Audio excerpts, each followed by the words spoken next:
गरीब साध साध सब नेक हैं, आप अपनी ठोरी। जो सतलोक ले जाएंगे वो साधु कोई और।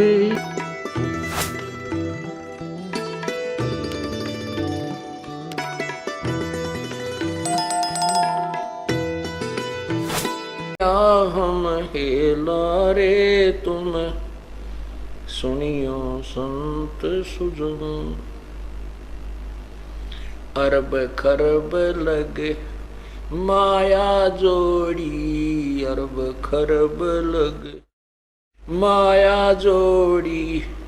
संग नहीं चल सीधे लारे तुम सुनियो संत सुजान। दिया हम हेला रे तुम सुनियो संत सुजान।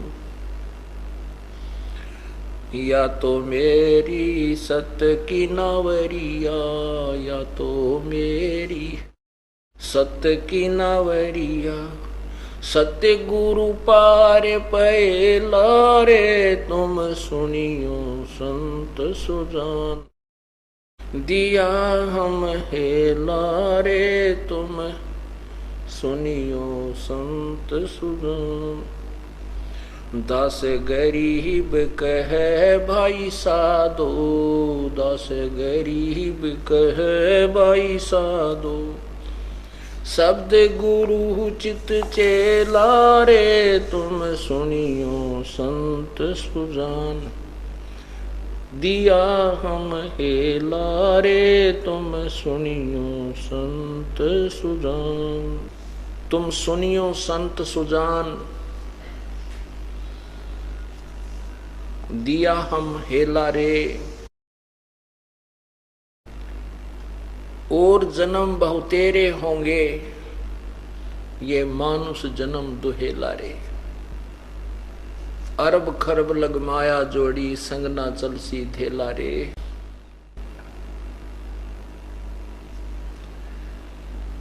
तुम सुनियो संत सुजान। गर्व नहीं करना रे, ये 4 दिनों की चीहर बनी है, आखिर तो को मरना रे। तू जाने है मेरी ऐसे है नवेगी, तू जाने मेरी ऐसे है नवेगी। हर दम लेखा वरना रे तुम सुनियो संत सुजान। पुण्यात्माओं, जिन महापुरुषों को परमात्मा प्राप्ति हुई है, उन्होंने इस जीव के ऊपर आने वाली आपत्तियों को भिन्न भिन्न करके बताया है, और किस प्रकार ये जीव भूल बैठा है भगवान को। जैसे अब स्वस्थ व्यक्ति हैं, युवा व्यक्ति हैं, वो भूल चुके हैं कि हम कभी वृद्ध भी होंगे। उनको वैसे औपचारिकता तो याद है कि बूढ़े होना है, लेकिन जो वृद्ध हो चुके हैं, जो वृद्ध हो चुके हैं और जो वृद्ध अवस्था में कठिनाइयों का सामना वो कर रहे हैं, अब वो ही जानते हैं। जिसमें वो युवा थे, वो भी ऐसे ही कानों के ऊपर के इन बातों को टाला करते थे, सुनते थे, लेकिन इतनी गहराई से विचार नहीं करते थे कि सचमुच वृद्ध अवस्था में हम महा परेशान हो जाएंगे।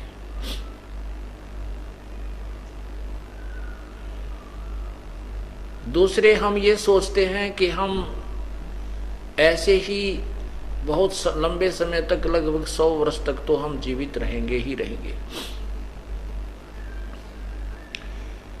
परमात्मा कहते हैं कि साथी हमारे चले गए और हम भी चालनहार, कोई कागज में बाकी रह रही ताते लगी है वार।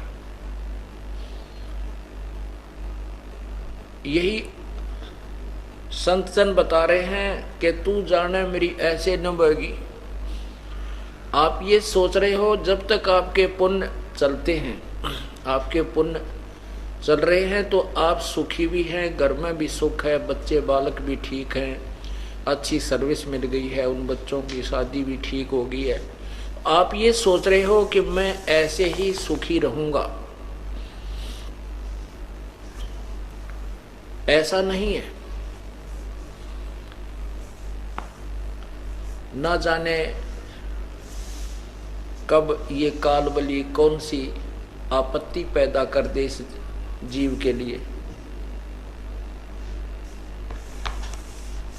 जैसे बालक बचपन में बच्चा था, फिर वो युवा हुआ और युवा अवस्था होने पर कोई ऐसी भयंकर बीमारी लग गई, उसको अधरंग मार गया, कोई कैंसर होगी या कोई और भयंकर बीमारी होगी। तो उससे पहले वो ये सोच रहा था कि तेरे ऐसे ही ठाठ रहेंगे, तू ऐसे ही युवा रहेगा। इसके लिए संत जन बताते हैं कि तू जाने मेरी ऐसे नवेगी। ये तो हरदम एक एक श्वास का अकाउंट आपका परमात्मा के कंप्यूटर में होने लग रहा है, और जब आपके पाप कर्म आ जाएंगे तो आपको तुरंत ही उनका भोग प्रारंभ हो जाएगा। फिर कोई विकल्प नहीं बचेगा, वो भोगने ही पड़ेंगे। हाँ, उसका विकल्प है कि जब पूर्ण संत की शरण में पूर्ण परमात्मा की साधना हम करेंगे तो फिर उन संकटों का निवारण हो सकता है। और यदि हम पहले ही परमात्मा के चरणों में आ जाएं तो वो संकट जो आने थे वो नहीं आएंगे।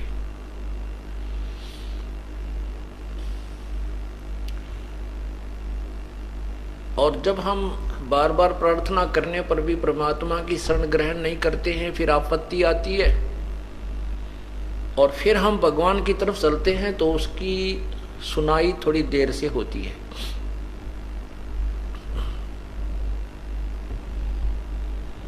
कहते हैं दुख में सुमरण सब करे, सुख में करे ना कोई, और जय सुख में सुमरण करे तो दुख काहे को होवे।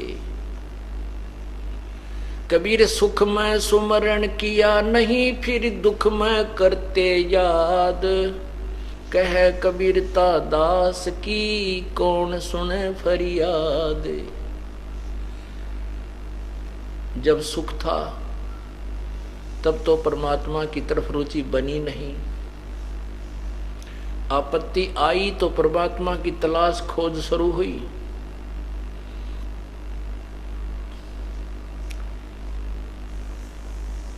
इसमें दो प्रकार के प्राणी होते हैं। जैसे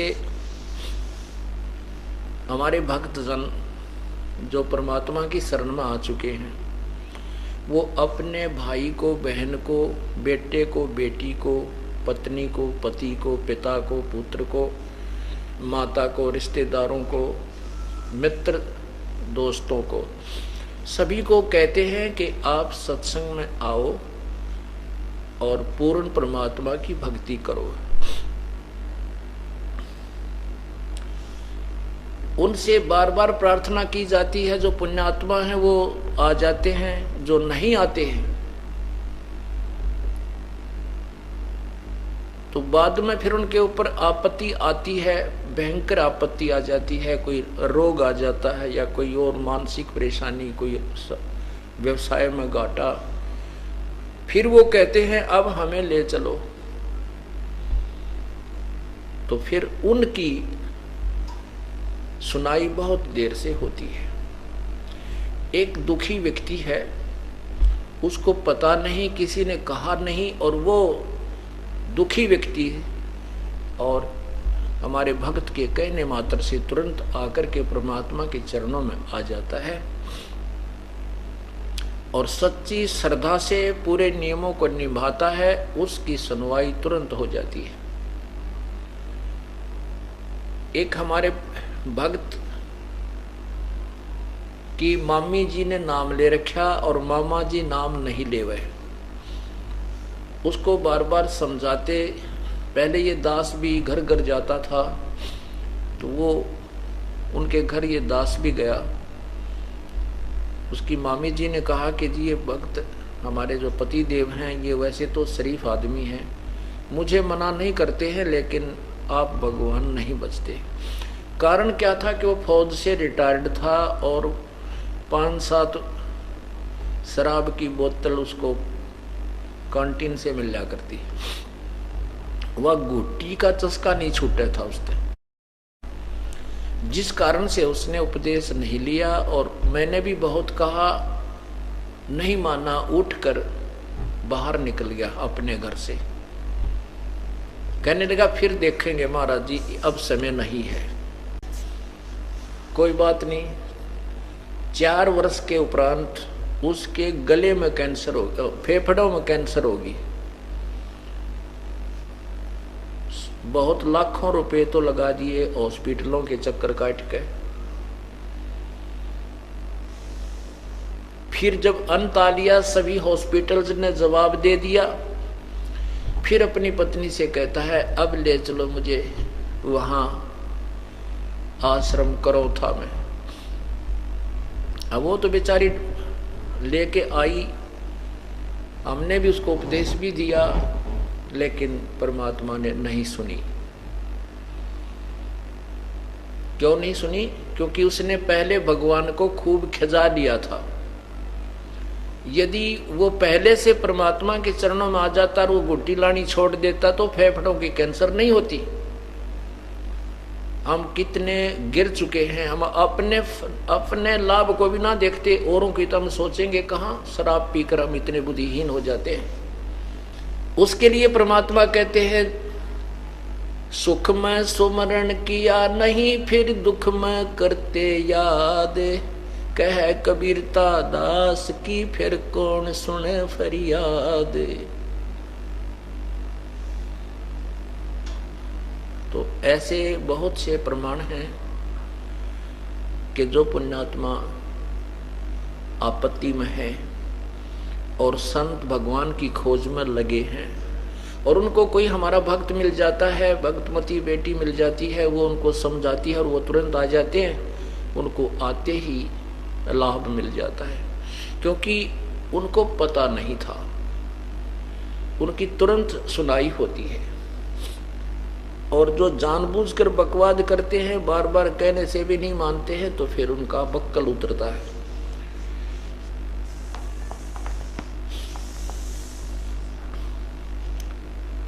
इसलिए परमात्मा के चरणों में अति शीघ्र पहुंच जाना चाहिए हमने। अब जैसे प्रसंग चल रहा है कि युवा हैं, वो नहीं समझ पा रहे कि वो अभी, उनको इतना डर नहीं लग रहा कि हम वृद्ध हो जाएंगे। तो जो वृद्ध हो चुके हैं वो ये सोचते हैं कि भाई वृद्ध तो होना ही है, इससे डरना भी क्या है। जो युवा है वही सोच रहे हैं। फिर इसका विकल्प भी क्या है, भाई बूढ़ा तो होना ही है। ये तो बिल्कुल ठीक है, वृद्ध तो होना ही है, ये तो शरीर की अवस्था है, समय समय पर ढलती रहेगी। लेकिन परमात्मा की भक्ति से युवा अवस्था में आपका शरीर बहुत ठीक रहेगा, आपको कोई रोग नहीं लगेगा, और परमात्मा की भक्ति से आपकी ऐसी व्यवस्था बन जाएगी, बेटे भी आपका आदर करेंगे, बहू भी आपका सत्कार करेगी। क्योंकि यदि आप भगवान के चरणों में आ गए हैं तो परिवार भी आ जाएगा, और परिवार जब भगवान के दरबार में आएगा तो वो उसमें दया होगी। सत्संग में आने वाले भक्त आत्मा यहाँ अपने तन मन धन से सेवा करते हैं। कोई भी बूढ़ा वृद्ध या रोगी दिखाई देता है, उसको बहुत आदर सत्कार से उसकी सेवा करते हैं, कपड़े धोते हैं, उसको अच्छी तरह बैठाते हैं।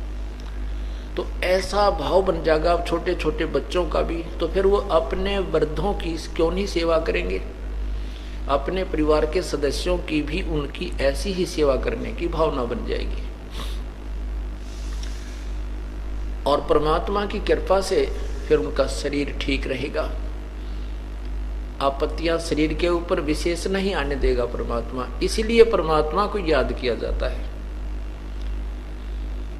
और प्रभु की आड़ में, परमात्मा की शरण में आने के उपरांत यदि हमारी आयु भी कम हो तो भी परमात्मा एक्सटेंड कर देता। पूर्ण ब्रह्म केवल एक ही प्रभु है जो हमारे कर्मों में फेर बदल कर सकता है, और कोई परमात्मा न ब्रह्मा जी कर सकते, न विष्णु जी, न शिव जी, न ब्रह्म, न परब्रह्म, केवल पूर्ण ब्रह्म। पूर्ण ब्रह्म सत्पुरुष अकाल पुरुष कबीर देव, वो कबीर प्रभु ही हमारे पापों का विनाश कर सकता है। मासा घटे न तिल बधे, विद न लिखे जो लेख, सच्चा सतगुरु मार के मेट के ऊपर मारे मेख। जम जो राजा से डरे मिटे कर्म के लेख, अदली असल कबीर हैं वो कुल के सतगुरु एक। जम काल को कहते हैं, जोरा मृत्यु को कहते हैं।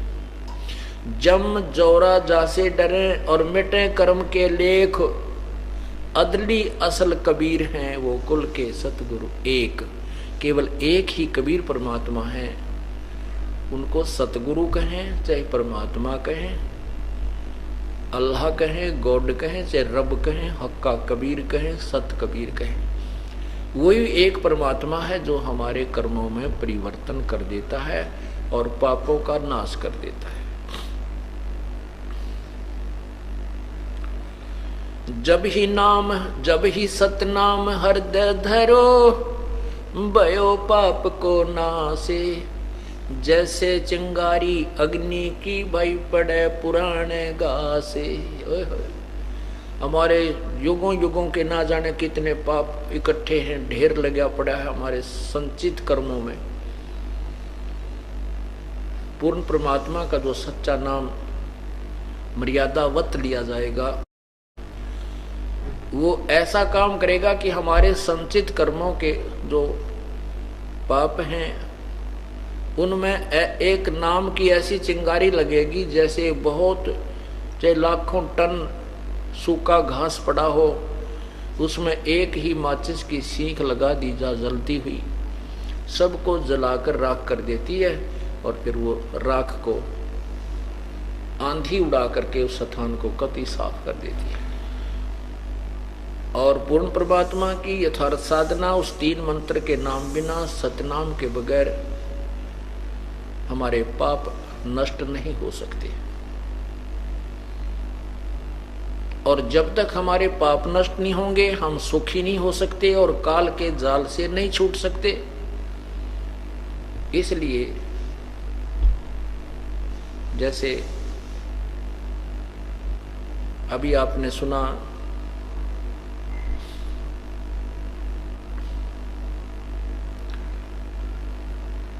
कि अरब खरब लगमाया जोड़ी, संग ना चल सी धेला रे।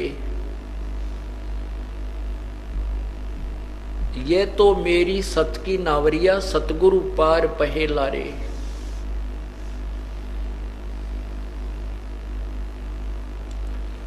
परमात्मा के नाम में तीन, जब हम सत्संग की तरफ चलते हैं, हमारे कुछ पाप कर्म, कुछ समाज बहुत सी बाधाएं डालता है।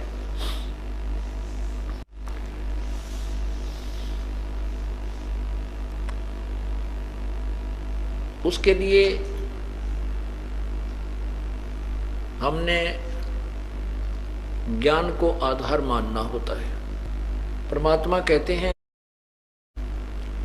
जैसे मीराबाई, भक्तमती मीराबाई जी थी, उनको ये बात समझ में आ गई थी कि परमात्मा के भजन से ही छुटकारा होगा। और उस समय ठाकुर समाज के अंदर उसका जन्म था। काल भी एक ऐसी व्यवस्था करता है कि जो अच्छी पुण्यात्मा हैं, जो परमात्मा को चाहती हैं, उनको ऐसे समाज में पैदा कर देता है कि उस समाज की गिरफ्त से, उस समाज की जकड़ से निकलना बहुत कठिन होता है।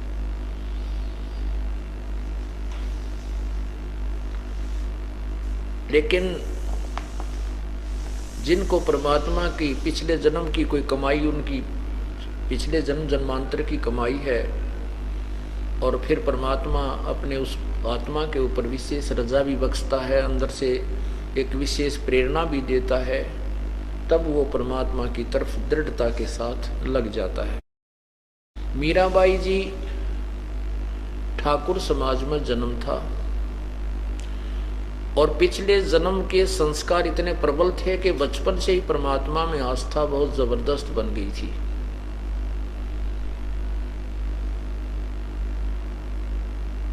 और वो मंदिर में जाने लगी, उसमें लड़कियों को ठाकुर समाज विशेषकर अपनी बहन बेटियों को घर से बाहर नहीं जाने देते थे और सारा काम आप करा करते, गोबर तक गेर का करते, पशुओं का चारा भी स्वयं ही लाते थे। बहन बेटियों को घर से बाहर न जाना, अपनी इज्जत, लोग अपनी लज्जा को नष्ट करना मानते थे। मीराबाई के सामने एक बहुत बड़ा पहाड़ खड़ा हो गया।